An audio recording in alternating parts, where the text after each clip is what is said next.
महाराष्ट्र में औरंगजेब की कब्र को लेकर पिछले कुछ दिनों से चल रहे विवाद के बीच 17 मार्च की देर शाम को नागपुर में हिंसा भड़क गई। नागपुर के महल इलाके में सोमवार शाम दो गुटों के बीच हिंसक झड़प हो गई। दोनों पक्षों ने एक दूसरे पर पत्थर फेंके, इलाके में आगजनी की और वाहनों में तोड़फोड़ करते देखे गए। इतना ही नहीं, कुछ लोगों ने पुलिस टीम पर भी हमला कर दिया।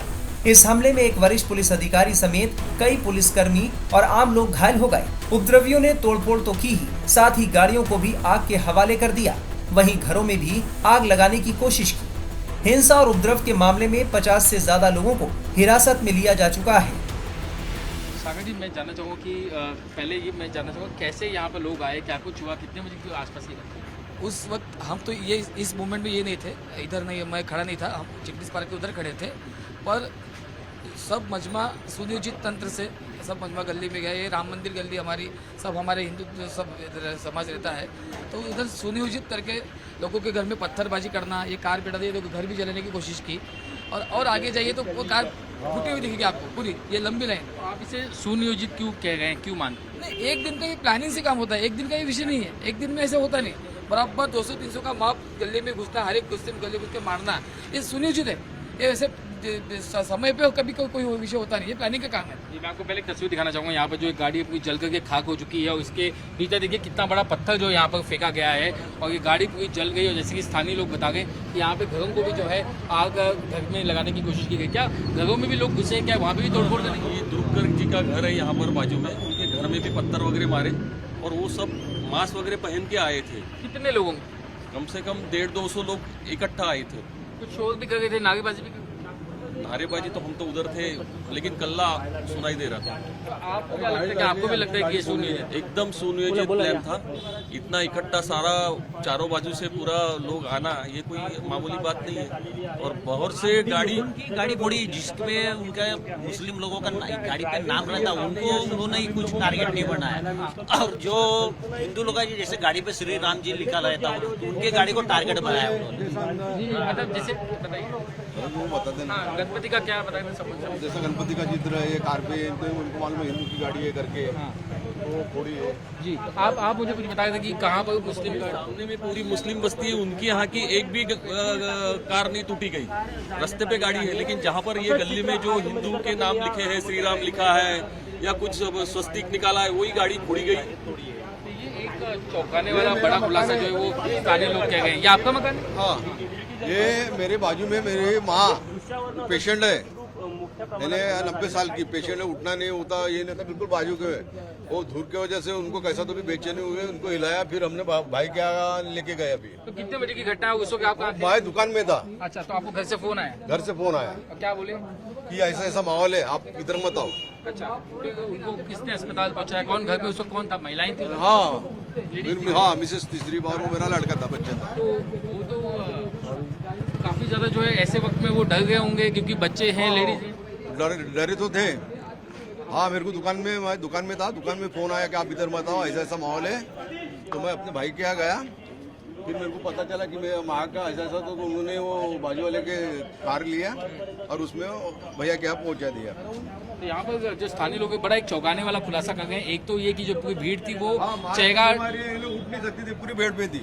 एक तो ये कि पूरी जो भीड़ है वो नकाब पोश आई थी, चेहरा ढक करके आई थी, ताकि सीसीटीवी फुटेज में उनके जो तस्वीर है वो कैद ना हो, उनके चेहरे ना आए। दूसरा, जैसे कि स्थानीय लोग बता रहे हैं कि चुन चुन करके एक ही धर्म के, एक ही समुदाय के लोगों की गाड़ियों को निशाना बनाया गया। जिन गाड़ियों पर गणेश जी की मूर्ति, स्वस्तिक, श्री राम, इस तरह के निशान थे, उन गाड़ियों को जो है चिन्हित किया गया, उन्हें ही आग के हवाले किया गया। जबकि दूसरे जो धर्म के जो लोग हैं, उनकी जो गाड़ियाँ थी उसे छुआ तक नहीं गया। उनको नहीं छुआ, गाड़ियाँ खड़ी है उधर लाइन में, वही लोग पत्थरबाजी की, उन्होंने हाथ में डंडे थे, पत्थरबाजी थी उनके वाले, उससे टारगेट बनाया। ये इतने सारे जो पत्थर लेकर के आए, तो क्या ये लगता है कि इतने सारे पत्थर एक साथ लोग कहाँ से जमा कर सकते हैं, कैसे जमा कर सकते हैं? तुरंत तो जमा नहीं हो सकते ना, वो प्लान के साथ उन्होंने किया है। तो ये मैंने सुना कि कुछ इलाकों में छत पे से भी जो पत्थरबाजी हुई, लोगों ने अपने टैगे से भी पत्थर। हाँ, उन्होंने सब पहले से वो करके रखे थे, प्लानिंग के साथ नहीं किया। ये स्थानीय लोगों का खुलासा, ये चश्मदीदों का खुलासा काफ़ी बड़ा टाइम्स ना नवभारत पर एक्सक्लूसिवली ये खुलासा करते हो कि कैसे जो है चुन चुन करके निशाना बनाया गया। ये तमाम जो कड़ियाँ हैं ये कहीं ना कहीं एक साजिश की ओर इशारा करती हैं और ये बताती हैं कि ये किसी किसी एक सुनियोजित एक साजिश हो सकती है। खासतौर से पत्थर को इकट्ठा करना, कुछ छतों पे से पत्थरबाजी करना और उसके बाद चुन चुन करके गाड़ियों को निशाना बनाना, लोगों के घरों में पथराव करना, आगजनी करना। बाजू में जो घर है सर असलम भाई का, इनके यहाँ एक रोज गाड़ी लगती BMW से, सब कल की जगह एक भी गाड़ी नहीं थी। ये भी चर्चा का विषय है बस्ती में। अजीब संजोग है, आप ऐसे कह सकते हाँ, यहाँ पूरी रास्ता जाम हो जाता था, यहाँ पर गाड़ी लग गई, एक भी गाड़ी नहीं, और यहाँ पर ये गाड़ी चल गई। तो बिल्कुल ये तमाम जो कड़ियाँ हैं ये एक साजिश की ओर इशारा करते हैं। आखिर ये कौन लोग हैं? ये वे कौन लोग हैं जो समाज में दंगा भड़काना चाहते हैं, अशांति फैलाना चाहते हैं, जो भाईचारा, प्रेम, सद्भाव का जो माहौल है उसे बिगाड़ना चाहते हैं। पुलिस इन लोगों की तलाश में जुट चुकी है। हालांकि यहाँ से बताया जाए कि कुछ लोग CCTV कैमरा भी तोड़ करके उसे भी तहस नहस करके यहाँ से गए और जिस तरीके से वो आए थे अपने चेहरों को नकाब में ढक करके, कपड़े बांध करके, निश्चित तौर पे ये साजिश का जो एंगल है वो यहाँ पर दिखाई देगा। पुलिस जो है ऐसे ही कुछ चश्मदीदों के बयान दर्ज करने में जुटी हुई ताकि वो इस मामले के इन्वेस्टिगेशन में और जानकारी जुटा सके। मेरा नाम रजनीश खानोलकर है, मेरा ऑफिस है। क्या माहौल काफ़ी तनावपूर्ण था, काफ़ी डरावना माहौल? काफ़ी डरावना, भयानक डरावना था। क्या कुछ हुआ, कैसे आप आए? काफ़ी सारे लोग आए इस साइड से और 50-100 लोगों के झुंड में वो लोग आते गए, पत्थरबाजी करते गए, गाली गलौज करते गए, जो मिला उसके ऊपर पत्थर फेंकते गए। आपके घर पर भी जो है वो हमने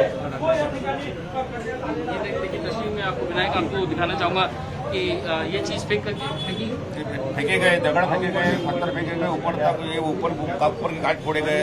कोई जख्मी हुआ है या सब सही सलामत? जख्मी नहीं हुआ, पूरे गेट लगा दिए, गेट को लात मारे उन्होंने और गंदी गाली देके उनके हाथ में औजारे थे। मैं आपको तस्वीर दिखाना चाहूँगा। घरों में भी देखिए पत्थर के टुकड़े आपको यहाँ पर दिखाई देंगे। ये उत्पात के निशान अब भी यहाँ पर मौजूद हैं। किस तरीके से घरों को तक निशाना बनाया गया और भीड़ अंदर तक घुसने की कोशिश करी थी। आपने बताया कि अंदर घुसने की भी अंदर घुसने के प्रयोग कौन थे सर? हम लोगों ने गेट लगा दिया, घर के लोग पूरे लोग थे, सदस्य लोग थे। काफी दहशत का माहौल होगा, बिल्कुल डर लगाया। हमारे आजू बाजू वाले पुलिस वाले पूरे घर छोड़ के चले गए। क्या ये सिलेक्टेड तौर पे जो है कुछ घर बिल्कुल सुनियोजित प्रकार से पेट्रोल बम लेके आए थे, पत्थर लेके आए थे, औजार लेके, शस्त्र लेके आए थे। तो यहाँ पर घर में जो है कुछ महिलाएं भी हैं, उनसे भी मैं जानना चाहूँगा कि उनके लिए काफ़ी ये दहशत का माहौल था। कल आप काफ़ी डर गए होंगे निश्चित तौर पर जब इतनी सारी भीड़ आई। हाँ, हम तो बहुत डरे हुए थे। कितने लोग आए, क्या कुछ हुआ, कितने बजे की बात है? रात नमाज खत्म होने के बाद एकदम 500-1000 के लोग आए। पत्थर गिट्टी सब उनके हाथ में थी, तलवार गिलवार लकड़ी काटी, बहुत सब थे। क्या शोर मच रहा था, कुछ नारेबाजी भी होगी? वो तो हमने सुने नहीं, इतने पत्थरबाजी कर रहे थे कि कुछ समझ में ही नहीं आ रहा था। घर में बच्चे भी थे उस वक्त? बच्चे थे, सास थी, सब डर गए होंगे। हाँ। तो मैंने देखा कि पत्थर और कुछ चीज़ें बाहर फेंकी गई। उन लोगों ने ही फेंकी, वो हम लोग को मारने के लिए। तो लोगों में किस तरीके से दहशत फैलाने की कोशिश की गई, ये इन चश्मदीदों के, इन पीड़ितों के बयान से आप साफ जो है समझ सकते हैं। आइए मैं आपको घरों में किस तरीके से पत्थरबाजी की गई आपको मैं तस्वीर दिखा रहा हूँ। ये देखिए यहाँ पर मैं एक घर में घुसा हूँ, ये घर में देखिए, यहाँ देखिए कितने पत्थर है यहाँ पर। ये देखिए, ये तस्वीर देखिए आप, इस घर को किस तरीके से निशाना बनाया गया। देखिए यहाँ पर पत्थर, इतने नुकीले पत्थर, किसी को लग जाए तो किसी की जान चली जाए, इसे आप जानलेवा हमला कह सकते हैं। और ये देखिए यहाँ पर कैसे शीशे जो है टूट गए लोगों के। इस घर में देखिए ये एक पत्थर यहाँ पर ये आया हुआ है, दूसरा तरफ जो दूसरा शीशा है वो भी टूट गया है। और यहीं से आपको मस्जिद भी दिखाई देगी, जो आरोप है कि जो लोग हैं उसी मस्जिद से देखिए यहाँ पर आए। ये वो महल इलाका है जहाँ पर आगजनी हुई और जिस तरीके से स्थानीय लोगों का आरोप है कि चुन चुन करके लोगों को निशाना बनाया गया, एक पूर्व सुनियोजित साजिश के तहत ये निशाना बनाया गया। लोग हथियार लेकर के आए थे, पत्थर लेकर के आए थे, कुछ लोगों का दावा है कि पेट्रोल बम तक लेकर के आए थे। इस तरीके से दहशत फैलाने का काम किया गया। ये महज कोई संजोग था या फिर एक साजिश, ये एक्शन का रिएक्शन था या फिर पहले से की गई प्लानिंग? ये अपने आप में सबसे बड़ा सवाल है कि आखिर ये साजिश के मास्टरमाइंड कौन है, कौन लोग हैं जिन्हें इसका फायदा पहुंच रहा है। महाराष्ट्र के मुख्यमंत्री देवेंद्र फडणवीस ने नागपुर हिंसा को लेकर क्या कहा, सुनिए। नागपुर के महल इलाके में जिस प्रकार से तनाव की स्थिति निर्माण हुई, ये बहुत ही निंदनीय है जिस प्रकार से कुछ लोगों ने पत्थरबाजी की है, पुलिस पर भी पत्थर फेंके हैं, ये बिल्कुल गलत है। मैं स्वयं इन सारी घटनाओं पर नजर रखकर हूं। मैंने पुलिस कमिश्नर को ये कहा है कि कानून व्यवस्था बनाने के लिए जो भी कड़े से कड़े कदम उठाने की आवश्यकता हो उठाए जाए और शांति को बनाया जाए। अगर कोई दंगा करता है, कोई पुलिस पर पत्थर फेंकता है, कोई समाज में तनाव निर्माण करता है, तो ऐसे सभी लोगों के ऊपर कड़ी से कड़ी कार्रवाई की जाए। और मैं सभी को अपील करता हूं कि नागपुर एक बहुत ही शांति प्रिय इस प्रकार की नगरी है, यहाँ की शांति भंग न हो इस प्रकार से सभी लोगों ने व्यवहार और बर्ताव करना चाहिए। और कोई भी अगर इस प्रकार से तनाव निर्माण करने का प्रयास करेगा तो उसके ऊपर बहुत कड़ी कार्रवाई की जाए। फिलहाल नागपुर में भड़की हिंसा के बाद वहां हालात कंट्रोल में हैं। पुलिस चौकस है और उपद्रवियों की धरपकड़ जारी है। शासकीय कर्मचारी, इनके अलावा रोड पे कोई भी फालतू फिरते हुए नजर आए तो इनके ऊपर कड़क कार्रवाई की जाएगी। कोई भी दुकान नहीं खोलेंगे, कोई भी रोड पे घूमते हुए नजर नहीं आना चाहिए। कोई भी रोड पे घूमते हुए नजर आए तो उनके ऊपर कड़क कार्रवाई की जाएगी। तो ये तस्वीर है नागपुर के चिटनिस पार्क की। महल से लगा हुआ ये इलाका है चिटनिस पार्क, और ये इलाका सबसे ज़्यादा जो है प्रभावित रहा।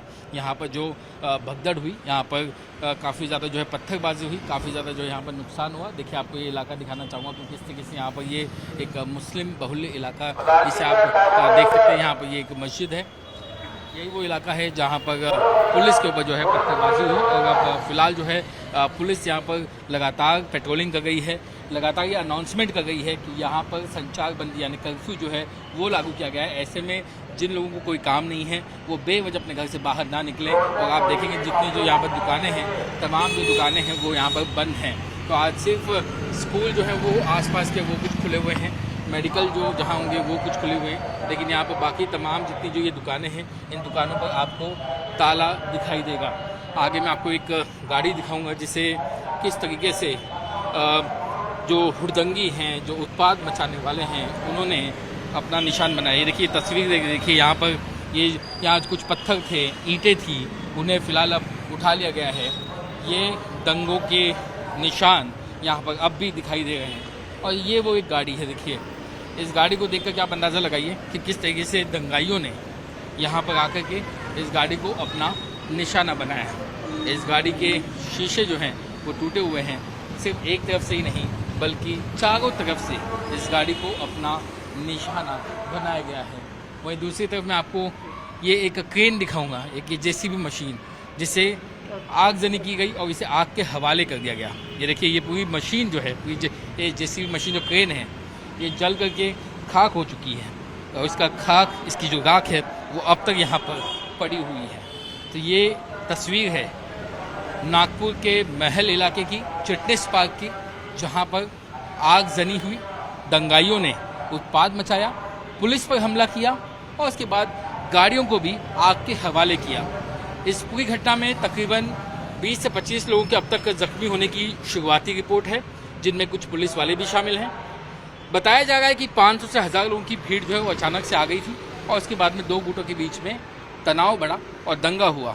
ऐसे में पुलिस ने मामला दर्ज कर लिया है। अब तक तकरीबन 25 से 30 लोगों को हिरासत में भी लिया गया है। लेकिन आखिर जो है ये दंगा कितना चिंताजनक था, कितना सीवियर था, कितना गंभीर था, उसका अंदाज़ा आप इन तस्वीरों से लगा सकते हैं, जिसमें आपको आगजनी दिखाई दे रही है, तोड़फोड़ दिखाई दे रही है, पत्थरबाजी दिखाई दे रही है। दंगाइयों के सामने जो कुछ आया वे उसे तोड़ते हुए, तहस नहस करते हुए आगे चले गए, उसे जलाते हुए, उसे खाक में बदलते हुए वे आगे चले गए।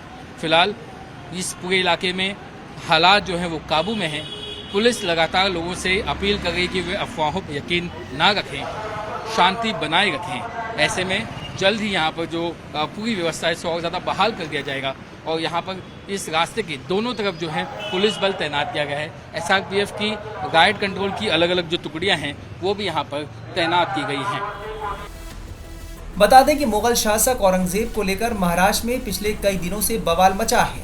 हिंदूवादी संगठन औरंगजेब की कब्र को तोड़ने की मांग कर रहे हैं। ऐसे में औरंगाबाद में भी पुलिस प्रशासन एक्टिव है और औरंगजेब की मजार के आसपास सुरक्षा बढ़ा दी गई है।